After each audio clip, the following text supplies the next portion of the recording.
ఈ ఎండలకు తింటే కడుపులో కూల్గా ఉండే సేమియా సబ్జా పాల ఐస్ని ఎలా తయారు చేయాలో చూసేద్దామా. దీనికోసం పెద్దగా కష్టపడాల్సిన అవసరం లేదు, చాలా ఈజీగా చేసుకోవచ్చు.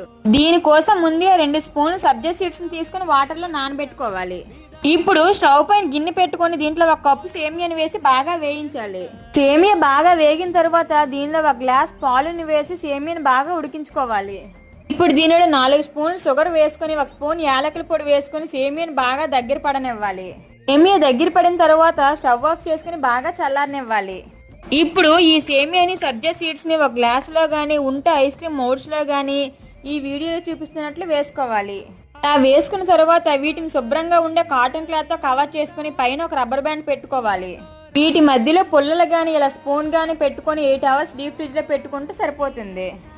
8 గంటల తర్వాత వీటిని వాటర్లో డిప్ చేసి ఇలా షేక్ చేస్తే ఐస్ క్రీమ్ ఈజీగా బయటకు వచ్చేస్తుంది. అంతేనండి, సేమియా సబ్జా పాల ఐస్ రెడీ.